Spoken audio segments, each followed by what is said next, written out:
सबसे पहला ये सवाल जो है मेजर कीजिए, लाइसेंस टू प्रैक्टिस मिलता है कि नहीं, क्या यहाँ की कोर्स वैलिड है कि नहीं, क्या यहाँ की जो कोर्स है और जो बाकी करिकुलम है वो कहने मतलब कि एनएमसी के जो गाइडलाइंस है उसके हिसाब से है कि नहीं, क्या इंडियन स्टूडेंट्स यहाँ पर एमबीबीएस करते हैं तो क्या एडवांटेज है, क्या डिसएडवांटेज है, प्लस की जो अभी के जो पब्लिकेशन है उसकी डेडलाइन कितने तक है, और एडमिशन कहाँ से हम लोग करवा सकते हैं, अपना फॉर्म फिलअप कैसे कर सकते हैं, अभी तक जो कार्ड पेमेंट था वो नहीं आया, कैसे सारी चीज़ों को हम लोग के 1 बाय 1 डिस्कस करते हैं।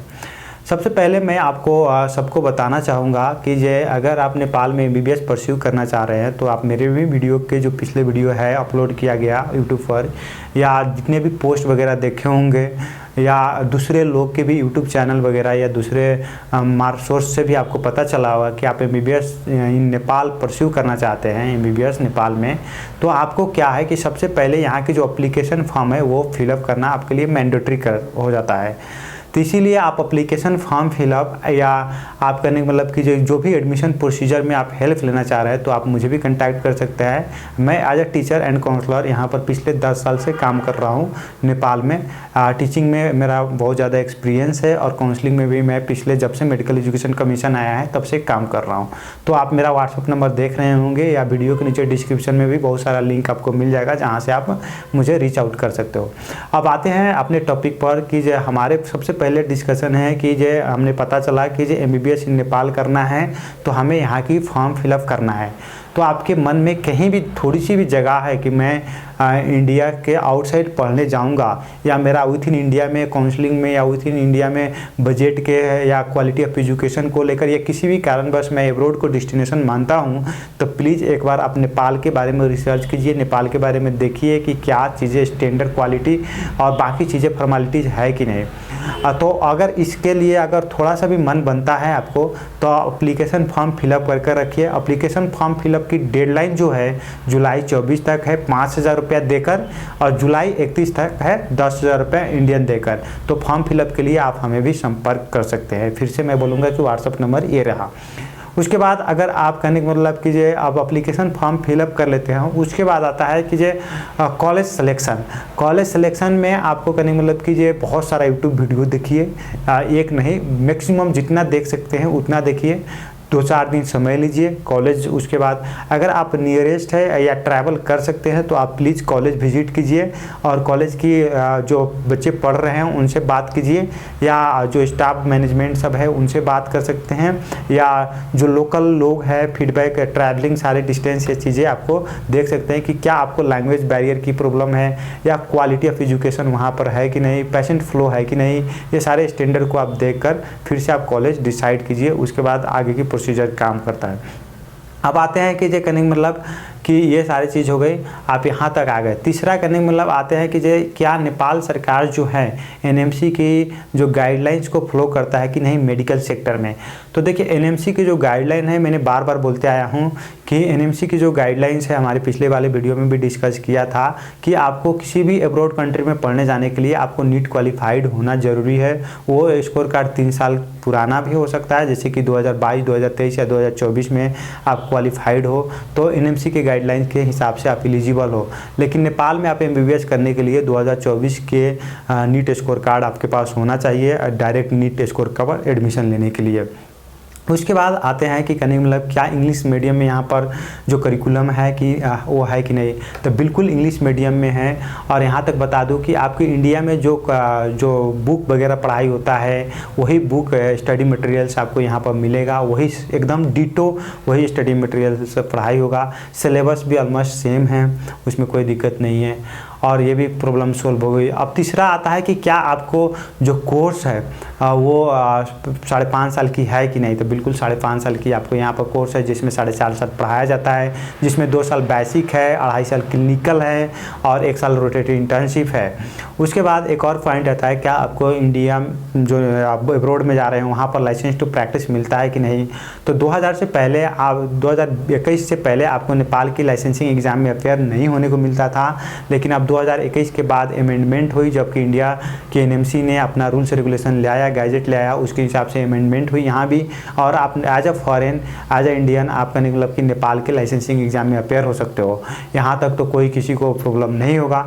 अब यहाँ पर क्या है कि 2021 में भी बच्चे ने कोई ज़्यादा क्वेश्चन नहीं उठाया, 2022 में भी ज़्यादा क्वेश्चन नहीं उठाया, कोई कन्फ्यूजन नहीं रहा, 2023 में भी कोई कन्फ्यूजन आया। लेकिन 2024 में बहुत लोग इसको रंग इंटरप्रेट किए और बहुत लोगों ने इसको रंग अवे में समझाने की कोशिश किए और उन्होंने ये बोलना कहा कि आप वहाँ के लाइसेंस एग्ज़ाम में तो बैठ सकते हैं लेकिन आपको लाइसेंस टू प्रैक्टिस नहीं मिल सकता है। मैं ये कहना चाहूँगा कि अगर आप आ रहे हो MBBS की पढ़ाई करने, आप MBBS की करिकुलम फॉलो कर रहे हो, MBBS की एग्ज़ाम दे रहे हो, MBBS की एग्ज़ाम जितने भी क्वालिफाई कर रहे हो, तो क्या आपको MBBS की डिग्री मिलेगा कि BBA का डिग्री मिल जाएगा? बताइए, आपको खुद सोचना है। आप MBBS पढ़ाई कर रहे हो तो MBBS की डिग्री मिलेगा। उसी तरह से आप कहने का मतलब लाइसेंसिंग एग्ज़ाम में बैठ रहे हो, MBBS की लाइसेंसिंग एग्ज़ाम दे रहे हो, किसी कंट्री की जो लाइसेंस टू प्रैक्टिस का एग्ज़ाम है वो दे रहे हो, तो आपको क्या मिलेगा? लाइसेंस टू प्रैक्टिस ही मिलेगा ना। आप जिसका चीज़ का लाइसेंस दोगे वही लाइसेंस मिलेगा ना। तो मैं ये कहना चाहूँगा कि आप नेपाल के लाइसेंसिंग एग्ज़ाम में बैठ रहे हो तो सिंपल सी बात है कि आपको नेपाल की लाइसेंस मिलेगा और उस लाइसेंस में जो भी आपको FMG में रूल्स रेगुलेशन है या FMG बोला जाए या आपके टाइम पर नेक्स्ट आ जाएगा, नेक्स्ट में आप देने के लिए आपको जो भी डॉक्यूमेंट रिक्वायर्ड होगा वो डॉक्यूमेंट आपको नेपाल के लाइसेंसिंग एग्ज़ाम क्लियर करने के बाद मिल जाएगा। कोई दिक्कत नहीं है। 2021 वाले बैच को भी दिक्कत नहीं है, 2022 वाले को दिक्कत नहीं है, 2023 वाले को दिक्कत नहीं है। तो आपको तो कोई टेंशन ही नहीं लेना चाहिए। 2021 में बच्चे पढ़ रहे हैं, 2022 में पढ़ रहे हैं और 2023 में तो रिकॉर्ड नहीं तोड़ दिया इंडियन स्टूडेंट ने कि कितने इंडियन स्टूडेंट पढ़ रहे हैं। तो आपको NMC के जो भी गाइडलाइंस है वो सारे फॉलो हो रहा है, ये बात आपको गौर करना है। अब आते हैं कि क्या नेपाल की जो यहाँ एडवांटेजेस क्या क्या है अगर कोई इंडियन स्टूडेंट्स पढ़ रहा है। तो मैं यहाँ पर एडवांटेजेस में लेना चाहूँगा कि आपको देखिए जो कोर्स है वो इंग्लिश में है और आपकी जो स्टडी मटेरियल्स यहाँ पर यूज हो रहा है वो आपको डिटो इंडिया की तरह हो रहा है। मीन्स जो बुक आप इंडियन स्टूडेंट्स इंडिया में MBBS में पढ़ाई कर रहे हैं वही स्टूडेंट्स अगर इंडिया स्टूडेंट्स नेपाल में पढ़ने आते हैं या नेपाली स्टूडेंट्स नेपाल में पढ़ रहे हैं, सेम डिटो बुक वो लोग पढ़ रहे हैं। कोई भी बुक में चेंज नहीं है, कोई भी स्टडी मटेरियल्स में चेंज नहीं है। और उसके बाद ये भी बताना चाहूँगा कि मेजॉरिटी ऑफ जो टीचर हैं, मेजॉरिटी ऑफ जो यहाँ पर आपको पढ़ाने वाले डॉक्टर लोग हैं वो खुद MD इंडिया के जो बड़ी बड़ी इंस्टीट्यूट है, जिपमर हो गए, एम्स हो गए, यहाँ के कोलकाता के जो कॉलेजेस हो गए, कोलकाता मेडिकल कॉलेजेस, सब वहाँ से MD कर रहे हैं और वहाँ वो टीचर लोग पढ़ा रहे हैं। तो कोई डिफरेंस नहीं आने वाली है आपको। और दूसरा आपके एडवांटेज में ये है कि जो यहाँ के जो हॉस्पिटल सब है वहाँ पर अच्छी पेशेंट फ्लो है। ज़्यादा नंबर ऑफ मेडिकल कॉलेजेस नया होने की वजह से आपको पेशेंट फ्लो हर एक मेडिकल कॉलेज में almost 2000 patient flow per day है या मिनिमम 1000 पेशेंट फ्लो आप पर डे बोल सकते हैं। एकदम लोग जो हॉस्पिटल की स्टैंडर्ड है वहाँ भी आपको 1000 patient flow per day meal जाएगा। ये सारे जो डिजीज़ है, जो इन्वायरमेंट है, क्लाइमेटिक कंडीशन है, जो टैबलेट वगैरह है, मीन्स मेडिसिन वगैरह, वो सब की जो ट्रेड नेम है सब एकदम ऑलमोस्ट सिमिलर है, कोई भी दिक्कत नहीं है। यहाँ भी ऑलमोस्ट 50% जितनी दवाइयाँ जो है मेडिसिन है वो मतलब कि इंडियन ही ब्रांड का बिकता है, तो वो भी चीज़ें आपको कोई दिक्कत नहीं होगा। उसके बाद आते हैं कि लैंग्वेज बैरियर में यहाँ की हर एक सिनेमा थिएटर जो हॉल है वहाँ पर कहने का मतलब कि हिंदी मूवी चलती है और यहाँ पर बहुत सारे सीरियल, बहुत सारे यूट्यूबर जो इंडियन हैं उन लोग को भी वॉच किया जाता है यहाँ पर। जैसे कि फॉर एग्जांपल मुझे ही देख लीजिए आप, मैं खुद एक नेपाली हूँ और आपको कितनी अच्छे हिंदी बोलकर समझा रहा हूँ। तो इस हिसाब से आपको यहाँ पर टोटल जो लैंग्वेज बैरियर है उसमें मैं देखूँगा कि आपको 5 to 10% मैक्सिमम लैंग्वेज बैरियर को आपको दिक्कत होगा, नहीं तो लैंग्वेज बैरियर आपको 90% लैंग्वेज बैरियर यहाँ पर नहीं है। ये हिसाब से आप यहाँ पर, क्योंकि आप जिसको भी बोलेंगे वो हिंदी समझ जाएगा। कुछ लोग आपको हिंदी में रिप्लाई नहीं कर पाएंगे लेकिन हिंदी आपको किसी भी पार्ट्स पर हो, किसी भी पार्ट्स नेपाल में हो, आपको हिंदी समझ जाएंगे। अब आते हैं नेक्स्ट क्वेश्चन में कि आप यहाँ पर डिसएडवांटेजेस क्या है। फूड भी वो ले लीजिए, क्लास में भी वगैरह ले लिए, वो सब ठीक है। एडवांटेजेस की सिर्फ चर्चा ना किया जाए, डिसएडवांटेजेस में आते हैं। डिसएडवांटेज में एज ए इंडियन आप नेपाल में MBBS कर रहे हैं तो पहली बात कि जो कॉस्ट है आपको ऑलमोस्ट जो इंडिया की medical colleges, private medical colleges है उसी के बराबर आ जाता है, क्योंकि यहाँ की जो फ़ी है आपको 41,68,090 रुपया से लेकर 62 लाख रुपया तक सिर्फ फ़ी है। टोटल पैकेज की बात किया जाए तो मिनिमम आपको 50 लाख रुपया खाने रहने पढ़ाई लिखाई सब में लगता है, सारे चीज़ लेकर, तो मैक्सिमम आपको 70 लाख रुपया लगता है। एक ये डिसएडवांटेज हो गई, जो कि फ़ी है ऑलमोस्ट आपको इंडिया के रेंज में ही है। और दूसरा डिसएडवांटेज में बात करते हैं तो आपको कहने का मतलब कि जो आज एब्रोड एनएमसी के जो गाइडलाइंस है उसके हिसाब से आप किसी भी एब्रोड में पढ़ाई करते हैं तो एक वहाँ के लाइसेंसिंग एग्ज़ाम भी पास, यहाँ के लाइसेंसिंग एग्ज़ाम भी पास करना पड़ेगा और 1 साल एक्स्ट्रा आपको इंडिया में भी इंटर्नशिप करना पड़ेगा। तो ये जो डिसएडवांटेज बताई वो सिर्फ इंडिया टू नेपाल कंपेयर करने पर, अगर इंडिया से आप दूसरे कंट्री में जाते हैं तो वहाँ भी ये डिसएडवांटेज मिलेगा। तो ये डिसएडवांटेज को आप माइनर डिसएडवांटेज लेकर चल सकते हैं अगर आपकी डेस्टिनी एब्रोड ही है तो। उसके बाद आते हैं कि लैंग्वेज बैरियर में क्या है कि ये आपको कहीं कहीं आपको थोड़ा, जैसे कि मेस अगर स्पेशली आप लेते हैं तो आपको थोड़ा इंडियन टेस्ट जो फूड में मीन्स ज़्यादा, यहाँ के लोग ज़्यादा मसाले नहीं खाते हैं, खाने में ज़्यादा मसाले नहीं खाते, तो अगर आपकी ज़्यादा मसाले खाने की आदत है, मीन्स टेस्टी जो इंडियन एकदम से रियल इंडियन फूड होते हैं वो खाने की आदत है, तो थोड़ा थोड़ा वहाँ भी आपको कंप्रोमाइज़ करना पड़ेगा। आपको नेपाली स्टाइल भी थोड़ी फूड मिलेगा, लेकिन आपको आउटसाइड हॉस्टल मेस वगैरह में आपको रेस्टोरेंट भी मिलेगा, लेकिन डिटो 100% आपको नहीं मिल पाएगा। ये चीज़ को आप काउंट आउट कर सकते हैं।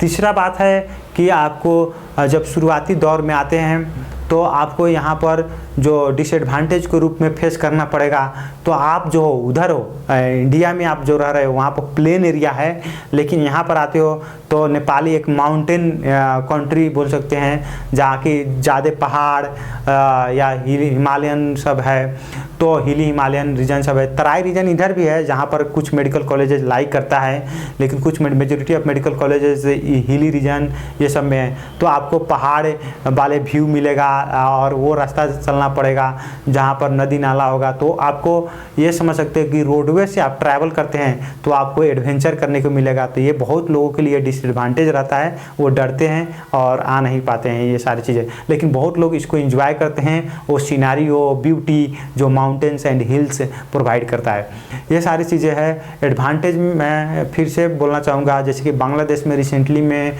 आपको आने के लिए पासपोर्ट, वीसा, क्या क्या डॉक्यूमेंट है, जैसे कि वहाँ पर डोमेस्टिक राइट्स मीन्स दंगा फसाद हो रहा है, प्रोटेस्ट हो रहा है, तो भी कहने का मतलब वहाँ से अगर आप एग्जिट होना चाह रहे हैं, आप कंट्री इंडिया आना चाह रहे हैं, तो भी वहाँ के आपकी पासपोर्ट ये सारे डॉक्यूमेंट होना चाहिए। लेकिन अगर आप नेपाल में पढ़ाई करते हैं और इन केस इन फ्यूचर में इस तरह की कोई घटना होता है तो यहाँ पर ट्रैवल डॉक्यूमेंट में कोई रिक्वायरमेंट नहीं है। आप मज़ा से सिर्फ अपना बॉडी लेकर, कोई चीज़ नहीं, कोई डॉक्यूमेंट नहीं, आधार कार्ड, वोटर कार्ड, कुछ भी नहीं, आप मज़ा से रोडवे से जा सकते हैं।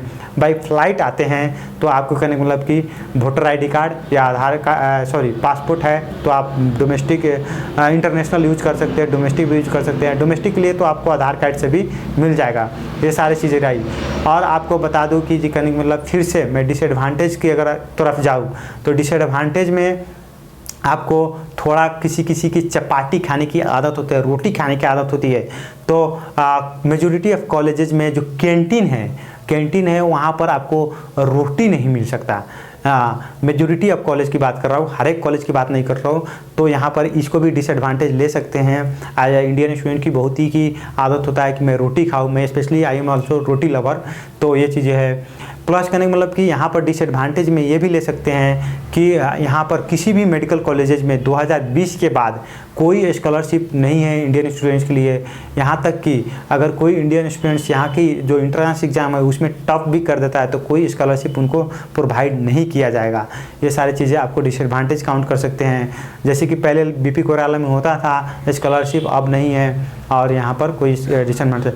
चौथा एंड ये लास्ट ले लीजिए और मोस्ट इम्पोर्टेंट ले लीजिए, थोड़ी सी जो आता है नोटिस वगैरह आता है, जैसे कि फॉर्म के देख लीजिए, फॉर्म की जो नोटिस आई है, फॉर्म फिलअप की डेडलाइन दिया गया है, फॉर्म की सारी चीज़ दिया गई है, लेकिन थोड़ी कोऑर्डिनेशन नहीं हो पाता है अच्छी तरह से। मेडिकल एजुकेशन कमीशन की तरफ से अभी तक नोटिस तो निकाला कि फॉरेन स्टूडेंट्स या इंडियन स्टूडेंट्स अप्लाई कर सकते हैं अप्लीकेशन फॉर्म, लेकिन वहाँ पर पेमेंट जो मोड है वहाँ पर कार्ड सिस्टम नहीं है। तो ये भी डिसएडवांटेज ही में काउंट कीजिए कि जो कम्युनिकेशन होना चाहिए वो रैपिड या मीन्स फास्ट वे में नहीं है, फास्ट कम्युनिकेशन नहीं है, या सिर्फ यहाँ पर वन वे कम्युनिकेशन हो जाता है, डबल वे कम्युनिकेशन नहीं हो पाता है। यहाँ तक कि ये ईमेल कॉल्स अगर आप डायरेक्ट लगाते हैं तो नहीं होता है।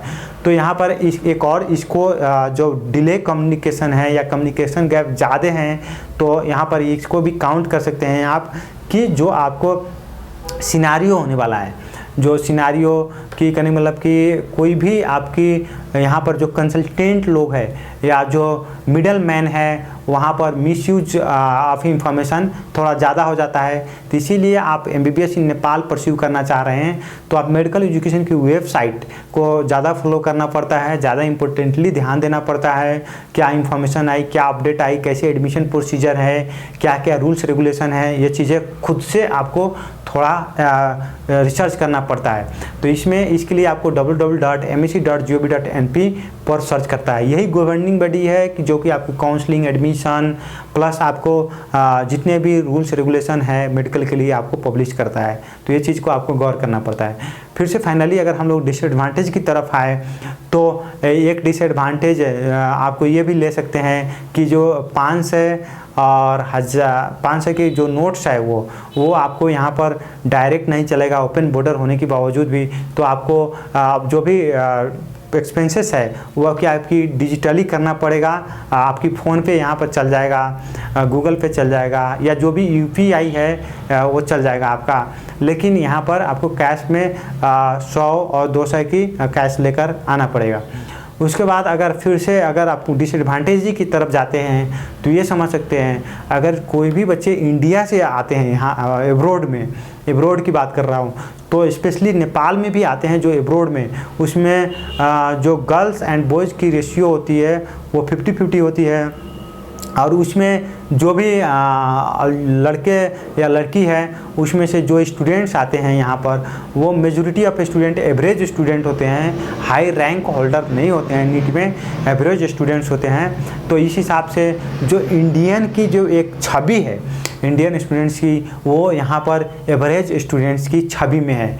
एवरेज की जितने भी इंडियन स्टूडेंट्स यहाँ तक टॉप मेडिकल कॉलेज हो या मीडियम मेडिकल कॉलेजेज हो या लो ग्रेड की मेडिकल कॉलेजेज नेपाल के हो, या हर एक मेडिकल कॉलेज में जो इंडियन की परफॉर्मेंस है वो एवरेज है। कोई अच्छा परफॉर्मेंस एकदम से हाई परफॉर्मेंस नहीं कर पा रहा है। इस हिसाब से टोटल ओवरऑल जो इंडियन स्टूडेंट्स की छवि को देखा जाता है वो कहने मतलब कि एवरेज स्टूडेंट्स में काउंट किया जाता है। और उनकी जो मार्क्स या परफॉर्मेंस जो हो गई, इंटरनल एग्ज़ाम हो गई या फाइनल बोर्ड एग्ज़ाम हो गई या ओवरऑल यहाँ तक कि जो यहाँ के बच्चे जो कुछ आकर इंडिया में एग्ज़ाम देते हैं, ओवरऑल कहने मतलब कि एक एवरेज रिजल्ट आता है, ना कि लो ना कि एकदम हाई फाई। तो इसी हिसाब से यहाँ की बात नहीं, ये पॉइंट आप सिर्फ नेपाल में नहीं लागू कर सकते, ये पॉइंट आप ओवर आउटसाइड इंडिया कहीं भी लागू कर सकते हैं। जो बच्चे जाते हैं आउटसाइड इंडिया पढ़ने, majority of student average student होते हैं। और फाइनली ये कहना चाहूँगा कि आप अगर MSc के फॉर्म फिलअप कर रहे होंगे और कोई आपको प्रॉब्लम फील हो रहा होगा तो आप बिल्कुल मेडिकल एजुकेशन को ईमेल कीजिए entrance@msc.gov.np पर ईमेल कीजिए और या कॉल कीजिए 0166394113 पर कॉल कीजिए और उनको बताइए कि आपकी समस्या क्या है। अगर फिर भी कोई चीज़ें सॉल्व नहीं हो रही है और पेमेंट में आपको दिकदारी आ रही है, पेमेंट नहीं कर पा रहे हैं, क्योंकि जुलाई 24 तक फॉर्म फिलअप की टाइम है 5,000 रुपया देकर, और जुलाई 31 तक आपकी फॉर्म फिलअप की टाइम है 10,000 रुपया देकर। तो आप बिल्कुल हमें भी कांटेक्ट कीजिए, हमारे व्हाट्सअप नंबर ये रहा और हम लोग आपको सोल्व आउट ज़रूर करेंगे। अब आते हैं कि जो कुछ इंडियन स्टूडेंट्स जो स्पेशली प्रॉब्लम फेस आउट कर रहे हैं, उन स्टूडेंट्स जो जुलाई 8 से पहले अपना फॉर्म फिलअप कर लिए थे लेकिन सबमिट नहीं किए थे, सब सेव कर रखे थे, वो स्टूडेंट्स लोग क्या किए, उनकी अप्लीकेशन फॉर्म आप जो सेव कर रहे हैं तो उन लोग को सिर्फ एक ऑप्शन आ रहा है जो कि फॉरेन सब कैटेगरी 1 वाले हैं, एग्जाम बेसिस पर है, तो उन लोग वो कर रहे हैं तो उन लोग का वो सेकेंड वाले ऑप्शन नहीं आ रहा है।